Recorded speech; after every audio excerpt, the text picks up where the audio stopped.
The daughter of the millionaire Thomas was never considered a beauty by common standards. A large scar on her face had marked her life and affected her self-esteem. Determined to find a husband for his daughter, Thomas chose one of his employees for the role. However, what he did not expect was Jodie's reaction when she discovered the whole truth behind this arrangement. Hello, my friends. I am Linda, and this is Linda's Love Stories. I hope you enjoy this story. The sun had barely emerged on the horizon when Thomas opened his eyes, startled. He looked at the clock and realized with a jolt that he was late. His wife had travelled to care for her sick mother, disrupting the family's morning routine. She was usually the one who woke everyone up on time. Thomas jumped out of bed, still drowsy, and hurried to his daughter Jodie's room, who was 10 years old. The girl was sleeping deeply, her long brown hair spread across the pillow. "Jodie, wake up, we're late!" exclaimed Thomas, gently shaking his daughter. The girl opened her eyes slowly, confused. "Daddy? What time is it?" "Too late, sweetheart. Come on, get up quickly." Thomas ran down the stairs, almost tripping over his own feet. In the kitchen, he hurriedly opened the fridge, spilling some milk on the counter while pouring 2 glasses. Toast popped out of the toaster as he haphazardly spread butter on the slices.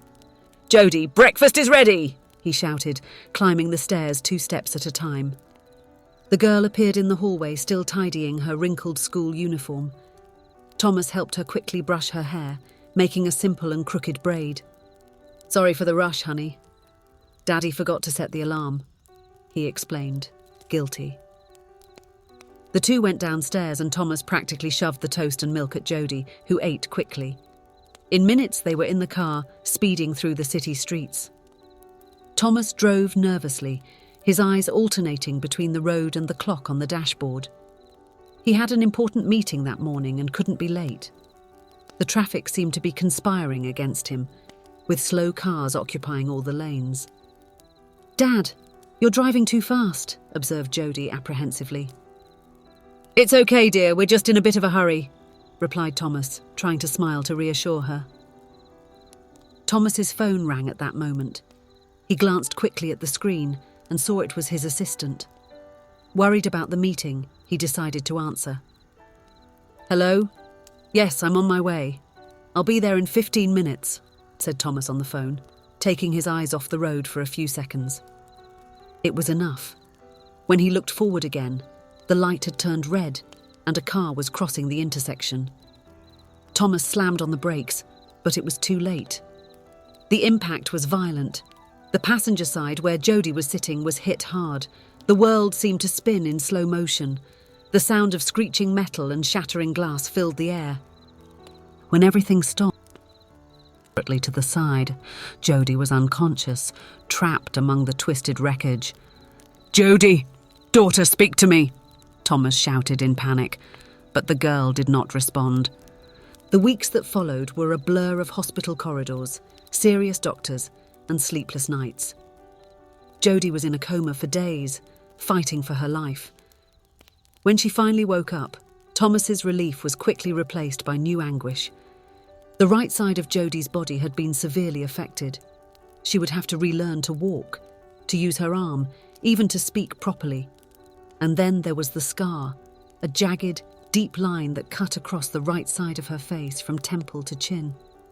Thomas watched helplessly as his daughter struggled daily in physical therapy sessions. The determination in her eyes filled him with pride, but also intensified his guilt. He had done this. His recklessness had changed Jodie's life forever. Months went by. Jodie returned home, but life would never be the same. Thomas did everything he could to make things easier for her, hiring the best specialists, adapting the house to her needs.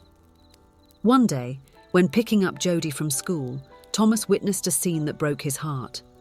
A group of children was pointing and laughing, mocking Jodie's walk and her scar. The girl kept her head down, trying to ignore them, but Thomas could see the tears in her eyes. At that moment, Thomas made a decision. He would protect Jodie from any suffering, at any cost. The next day, he took her out of school and hired the best private tutors. All therapies and treatments were conducted at home. Thomas believed he was preserving his daughter, but without realizing it, he was isolating her from the world. The years passed. Jodie grew up to become an extraordinary young woman. Her intelligence and talent flourished despite the physical limitations. Having completed her entire education online, she began working at her father's company in the marketing department. Jodie was brilliant in her work, managing an entire team from home. Her ideas were innovative, and her leadership, even though virtual, was respected by everyone. However, she had never set foot in the office. One day, a new and important project arose. Jodie's presence in the company was becoming increasingly necessary. Thomas, concerned, tried to intervene. "Daughter, if you want, I can assign another manager to take care of this project," he suggested cautiously.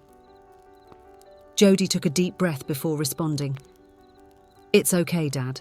I'm already an adult woman. I think I can handle people's shock with my physical appearance." Thomas couldn't help but feel a twinge of pride mixed with apprehension. His little Jodie had grown up. The next day, Jodie entered the office for the first time. The buzz of conversations diminished as she walked down the hallway. Some surprised glances, others of pity, and a few of admiration followed her. Jodie kept her head held high, but Thomas could see the slight tremor in her hands. She introduced herself to the team with a firm voice, explaining the new project and expectations.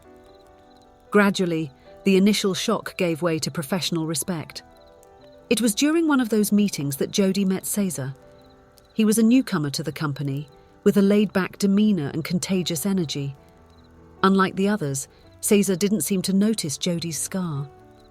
He treated her naturally, making jokes and easing the tension in meetings. Over the months, Jodie and Cesar developed a close friendship. She felt comfortable with him, as if the scar didn't exist. Thomas watched with a mix of joy and concern. His daughter seemed happier than ever. One day, Jodie came home beaming. She had gone to a bar with Cesar and some co-workers, her first social outing in years. "You really like him, don't you, Jodie?" Thomas asked, trying to sound casual when asking about Cesar. "Yes, he's a great friend. Lots of fun," Jodie replied, distracted, as she went up to her room. Thomas was thoughtful. A plan began to form in his mind.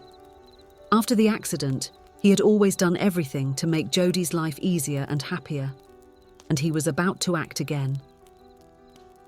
The next day, Thomas called Cesar to his office.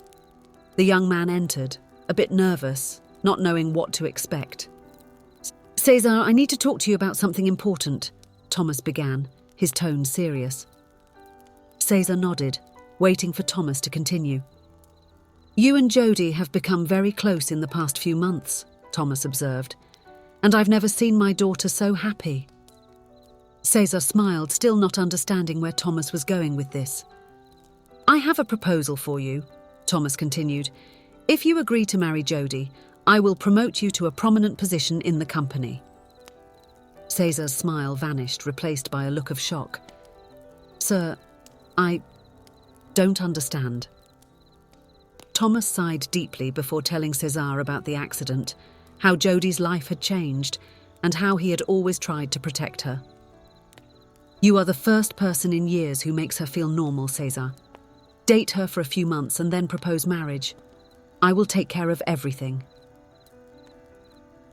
Cesar was silent for a long moment, processing everything he had heard. He liked Jodie a lot. The two had become great friends, perhaps driven by compassion, perhaps by ambition. He finally nodded. "All right, sir. I accept." The following months were a whirlwind of emotions for Jodie. Cesar took her to places she had never been before, introduced her to new people, new experiences. Jodie finally felt like she was living her life to the fullest. Their relationship, however, remained more in the realm of friendship than romance. Cesar strove to be the perfect boyfriend, but the guilt over the agreement with Thomas ate away at him. As agreed, after a few months, Cesar asked Jodie to marry him. To his surprise, she accepted with a radiant smile. As the wedding preparations progressed, Cesar felt increasingly torn. Being with Jodie was by no means an effort. She was fun, intelligent, and full of life. but the weight of the secret he carried made him feel like a complete jerk. One day, unexpectedly, Jody called Cesar for a serious conversation. Her expression was more serious than he had ever seen. "Cesar, I need to be honest with you," Jody began, her voice trembling. "I really like you. You introduced me to a world I didn't know, made me live incredible experiences, but..." Cesar held his breath, fearing what would come next. "But I realized I'm not in love with you," Jody continued. "You have been my best friend, and that's how I want it to remain. I can't marry you feeling only friendship." Cesar felt a wave of relief wash over him. He smiled, taking Jody's hands in his own. "Jody, I feel exactly the same way," he confessed. "You are my best friend and I love you. I think we've confused the feelings, haven't we?" The two hugged, laughing and crying at the same time. It was as if a great weight had been lifted off their shoulders. Later that day, Jody went to talk to her father. Thomas was surprised to see his daughter so serious. "Dad, I'm not going to marry Cesar," announced Jody. Thomas turned pale. "What? But why? Did he break up with you? I can't believe that absent-minded boy told you about our agreement." Jody frowned, confused. "Agreement? What agreement?"